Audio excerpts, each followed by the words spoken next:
Michelle Morley, United States Navy. Name Gerald Stewart, United States Coast Guard.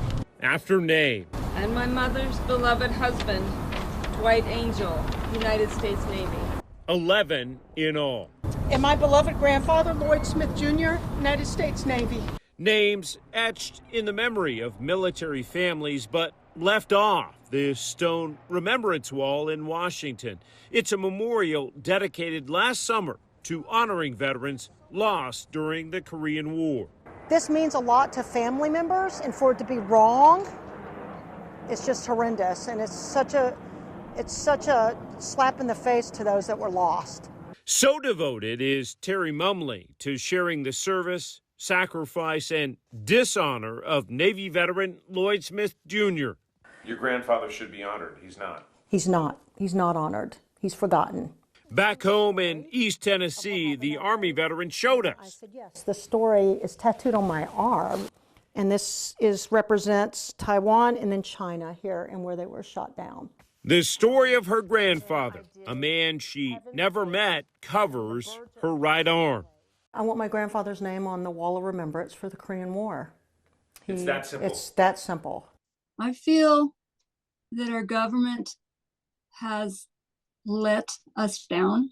Two sisters in Colorado say Navy veteran Dwight Angel was their mother's first love. And I remember growing up, everything about Dwight was in a footlocker in our basement.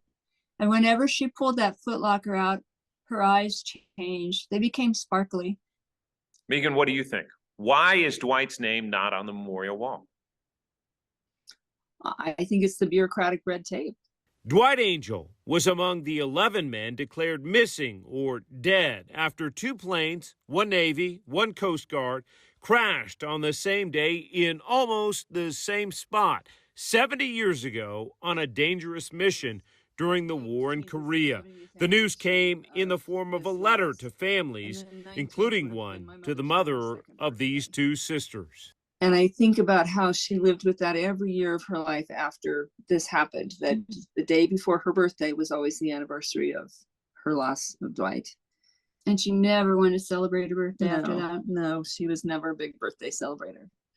Turned out that aircraft was the one that Dwight Angel was the navigator on. And he was a very close friend of ours. 91-year-old veteran Robert Thomas flew over the scene of the shoot-down and botched rescue. It's a sight that I could never forget. We saw the survivors in the water. We were flying around. We circled around for hours. Do those men deserve to be on the memorial wall in Washington? Absolutely. I believe yes. The loss of those 11 veterans happened off the coast of China. The National Archives list them as combat deaths in the Korean War. Letters from the Navy 70 years ago suggest the same, killed in an enemy action. But in recent letters to families and members of Congress, the Department of Defense offers a contradictory finding. The deaths fall outside the criteria for death in a combat zone. Why aren't they on the wall? Bureaucracy and poor record keeping and a lack of understanding of what was considered a theater of operations in the Korean War. Driven by the decorated military service of their father in Korea. I founded the Korean War Veterans Memorial Trust Fund with the dollar in 1984, and that turned into almost 30 million. For decades now, Hal Barker and his brother privately researched and wrote a definitive list of Korean War dead and missing. The Texas-based brothers and their Korean War project exposed hundreds of names misspelled on the newly dedicated remembrance wall, including names they say shouldn't be on it. What do you make of this wall that has been created? Well, it's a mess. Technically, it's a great design, it looks great. Unfortunately, they did not go through and determine that they had the full list. Hal Barker says among the names that should be on the wall are the 11 lost in the Formosa Straits on 18 January 1953.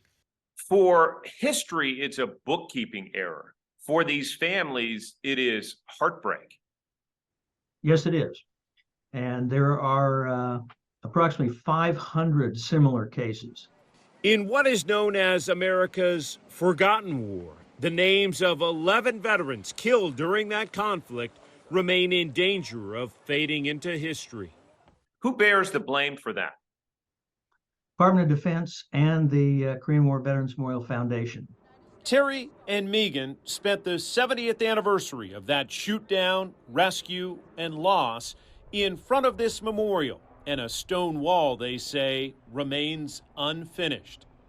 There isn't a tombstone. There isn't any closure. It's heartbreaking. They fought for their country and they died, and the Department of Defense should be the people that understand that the most, but they don't.